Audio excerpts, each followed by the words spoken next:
¿Sabías que detrás de los milagros que Jesús realizaba había una oración que nos han ocultado por siglos? Asimismo, ¿sabía que Jesús usaba un ritual con palabras específicas para realizar proezas como transformar agua en vino, resucitar a Lázaro o aparecer panes y peces de la nada? Durante más de 1500 años, una parte fundamental de esta historia ha permanecido oculta en un documento sagrado en las montañas de Etiopía, custodiada por monjes que juraron silencio.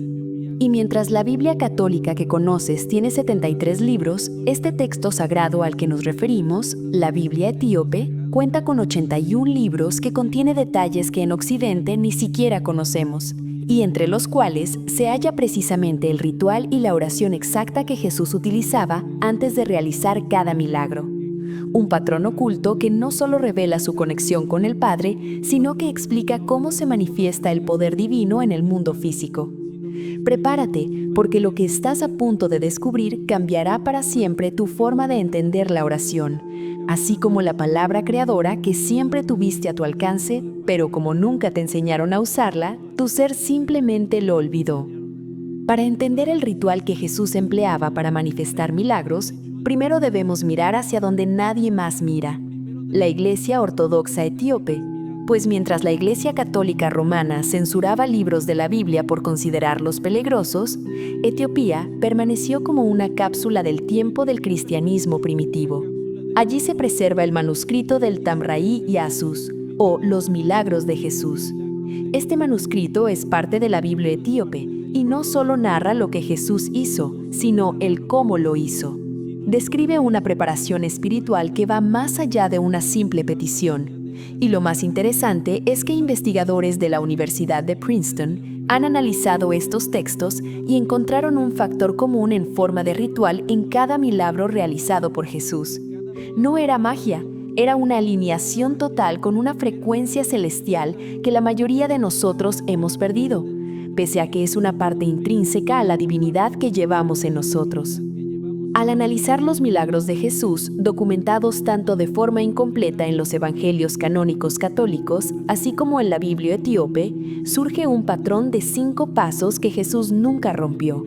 El primer paso es lo que los monjes etíopes llaman la elevación del espíritu, ya que si observas con atención, antes de multiplicar panes o sanar a enfermos, los textos dicen, y levantando la mirada al cielo. Este no es un gesto poético. Este acto representa el reconocimiento de la soberanía total del Señor del universo. Jesús no empezaba mirando el problema, no miraba la escasez de comida ni un cuerpo inerte de Lázaro, sino que este ritual comenzaba rompiendo el contacto visual con la realidad física, para fijarla en la fuente de la autoridad máxima. El segundo paso es la declaración de dependencia con Dios. En el manuscrito etíope de Los Milagros de Jesús, se registra que Jesús pronunciaba fórmulas en arameo antiguo que establecían que el Hijo no hace nada por sí mismo, sino que el Padre es quien realmente lo hace. Aquí es donde muchos fallan hoy en día. Jesús no pedía permiso para hacer un milagro. Él establecía una conexión de flujo constante con Dios. Es una oración que no busca convencer a Dios de que haga algo, sino que reconoce que Dios ya lo está haciendo en el plano espiritual y solo necesita un canal para manifestarlo en la tierra. Los manuscritos etíopes sugieren que Jesús utilizaba invocaciones que reconocían al Padre como el creador de todas las cosas a través de su palabra. Esta es la clave.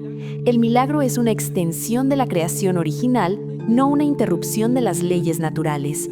El tercer paso del ritual es la petición de dignidad o humildad. Aunque Jesús era el Hijo de Dios, los textos antiguos enfatizan que Él siempre se presentaba ante el Padre con una humildad absoluta. En la liturgia etíope se preserva una oración que se cree refleja la propia actitud de Cristo diciendo: «Haznos dignos de acercarnos a tu santuario». Antes de manifestar poder, Jesús se aseguraba de que el canal estuviera limpio. El milagro requiere una pureza de intención que la mayoría de los seres humanos no comprende. No se trata de poder personal, sino de ser un instrumento transparente. Jesús se despojaba de cualquier rastro de ego antes de pretender siquiera solicitar la intercesión del Padre.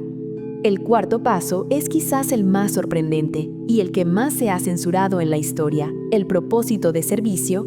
Jesús nunca realizó milagros por espectáculo o beneficio propio. El ritual incluía una declaración clara: para que tu nombre sea glorificado y para el perdón de los pecados de tu pueblo. El milagro siempre tenía un fin redentor, y esto se menciona en el libro de Enoc, otro evangelio presente en la Biblia etíope, datado 300 años antes de Cristo, y, indudablemente, contiene la mejor descripción de Jesús, donde se explica que el Hijo del Hombre recibe autoridad precisamente porque su voluntad es una con la del Padre para restaurar la justicia en la tierra.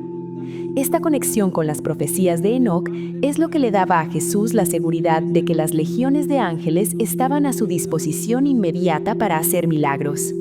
El quinto y último paso del ritual era la invocación de la autoridad.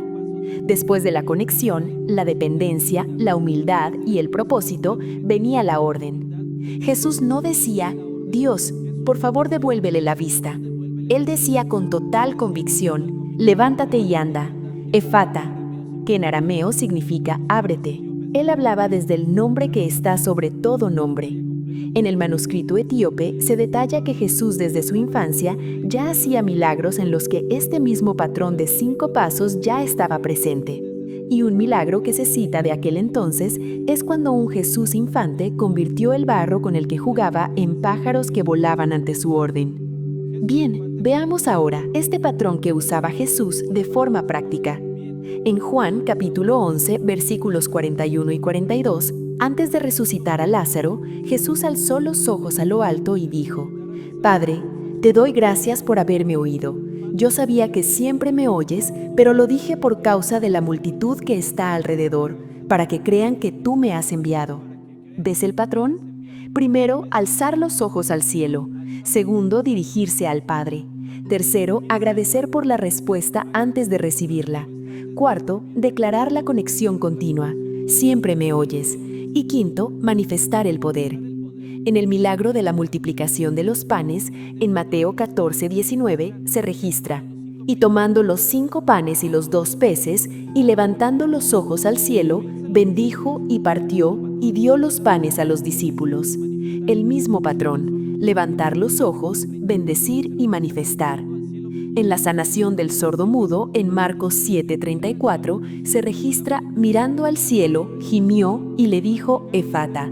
Y el patrón nuevamente se repite: mirar al cielo, mencionar una palabra de poder y el milagro ocurre, la sanación. Para aplicar hoy este ritual que Jesús usaba, debemos entender que la oración no es un monólogo hacia el vacío, sino un reajuste de nuestro espíritu con la voluntad del Creador. Debes empezar levantando tus ojos del problema y fijándolos en la soberanía divina. Debes declarar tu dependencia total con el Padre, reconociendo que por tu propia fuerza nada puedes, pero que a través de Él lo puedes hacer todo. Debes pedir ser hecho digno no por méritos, sino por gracia como hijo del Padre. Y finalmente, debes tener un propósito de bendición para otros, no de beneficio propio. Pero tengo que darte una advertencia. Para que los 5 pasos anteriores mencionados funcionen, el propio Jesús dijo: el reino de los cielos pertenece únicamente a los puros de corazón, a los que son como niños, refiriéndose a que para lograr la cristificación es necesaria la muerte de los miles de egos que llevamos dentro, y que si quieres saber cómo se logra esto, mira el siguiente video que te dejo acá sobre el secreto espiritual de la muerte en marcha. Nos vemos en ese video.